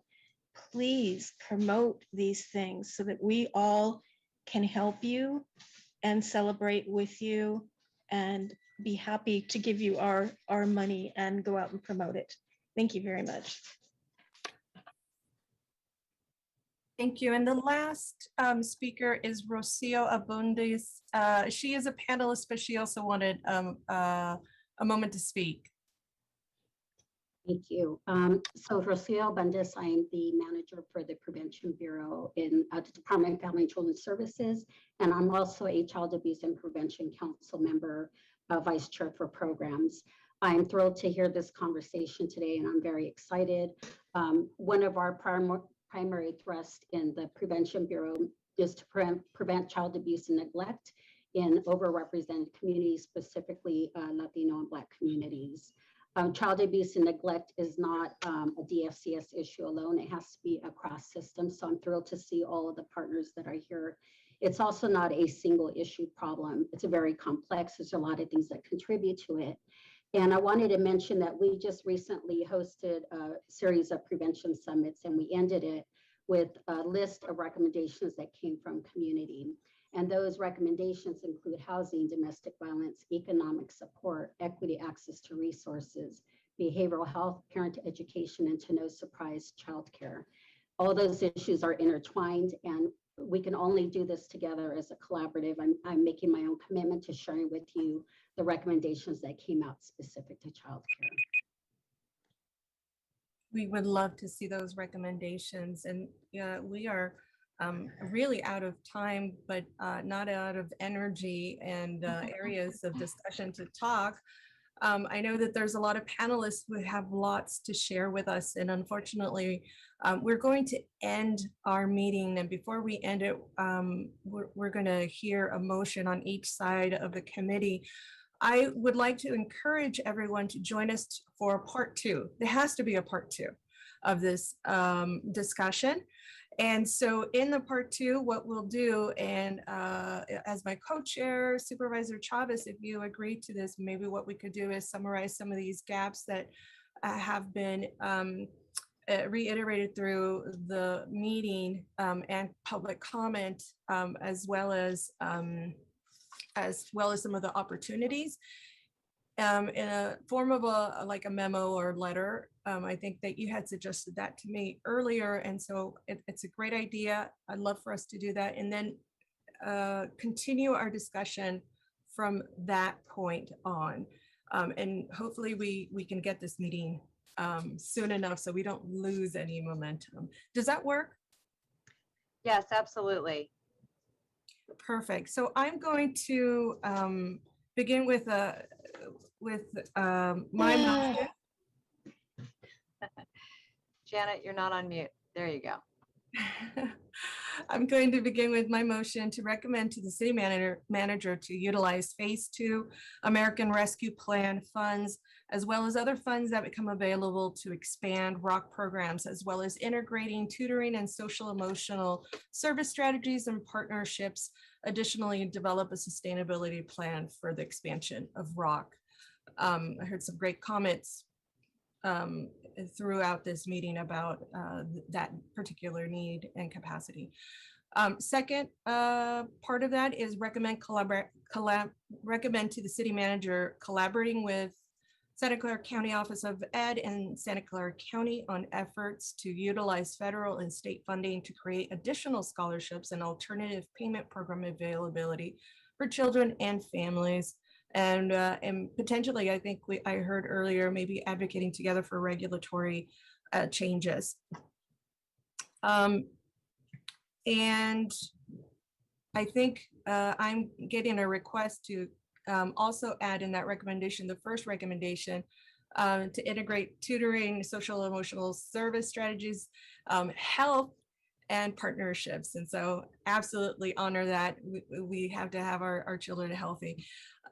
Create, this is the third part of my motion, create an immediate child and youth action plan drawing on the committee direction today, and particularly the potential opportunities that we heard, as well as developing a long-range child and youth master plan and report on the progress to NSE committee. Lastly, to agendize the second meeting of the NSE committee and committee of the whole, and I'll leave the part for CSFC to do their part, but hopefully they'll agree to bring forward updated information on the funding opportunities, as well as system improvements and a coordinated approach, including reporting on collaboration between SCOE, Santa Clara County, the city, and partner agencies to explore a regional coordinated system for funding and wraparound services for children and youth beyond age 6. And so that is my motion. I'll second that. Wonderful. Councilmember, can I just offer one minor edit to Absolutely, the first please. part? And that's to add the word explore in front of utilize. So recommend to the city manager to explore the utilization of American Rescue Plan, because that is a process, but we definitely are interested and willing to explore the use of those funds. And I think the language incorporated in any other funds as well, right? Isn't that Yep. what Yes. Councilmember Arena said? Yeah, so Yep. I'll accept your edit. And I'll second. And Supervisor Chavez, do you have a motion that you'd like to? I'll let you vote on yours, and then that way we don't. Oh, there we go. Yeah. Can you? Although I'll vote on yours if you'd like. I would love for you to make it past the finish line here. Tony, would you call roll? Jimenez, Yes. Cohen, Esparza, Yes. Carrasco, Aye. Arenas. Yes. And lastly, I'd just like to thank Councilmember Esparza, Carrasco, of course, Councilmember Jimenez, and all the folks who make this happen. Karen, who keeps us legal and in line, and of course, other folks who've just joined us as panelists. We didn't hear from you, but we'd love to have you continue to join this conversation so that we can get that wonderful feedback, because you have your ear to the ground in terms of families and what they need. And so thank you, Dana Bunnett, for also being here. Supervisor Chavez. Thank you. Thank you very much. I'm going to make a similar motion. First, I'm going to ask that we agendize for an upcoming meeting of Children's Family Seniors Committee to discuss this meeting in the framework that Supervisor Ellenberg put forward relative to workforce, facilities, funding gaps, and after-school programming. Second, that we ask for staff a clear funding map and asset map relative to childcare. Third, that we offer any support we can to the City of San Jose in their Children and Youth Master Plan so that we can look for opportunities for overlap and collaboration. Next, that we invite a representative from the City of San Jose to be on the hiring panel for the Children and Family Advocacy position. I think that might be good in terms of ensuring collaboration. And finally, that we ask staff to begin the policy work or policy framework for consideration by the Children's Family Seniors Committee to include an evaluation in all new construction, all new purchases, or buildings where there's significant tenant improvements that the county owns, to evaluate them for the availability and use of childcare. And that would be my motion. Supervisor Chavez, just have one clarifying question. I'm very happy to support the motion. The direction that you gave on funding an asset map, I just want to make sure it's what I'm thinking it is as well. We talked about the funding streams today, but not where they go. Are you asking to hear which of those funds go to city, county, libraries, schools? Fantastic. Yeah. A very hearty second to that, all of that. Thank you. Thank you. And all of this information would obviously be shared with our partners in the City of San Jose. And we would look forward to working with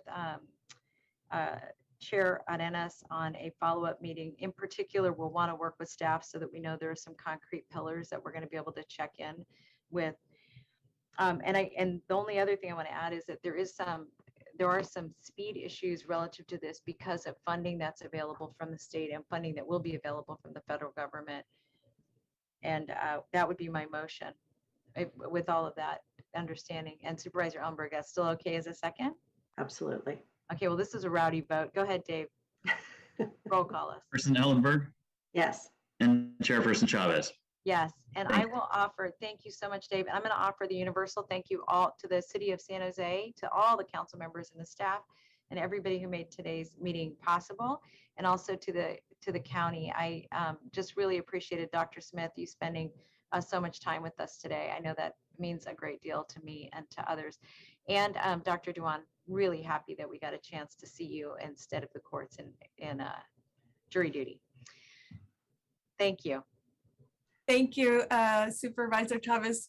I'd also like to thank your staff, Amy Nguyen and Maja, who have just been wonderful, and as well as my team, Mariela Garcia. We have Patrick McGarity and Nancy Lay. So thank you, everybody. We look forward to working with you, and have a wonderful rest of the day. Thanks all. Thank you so much.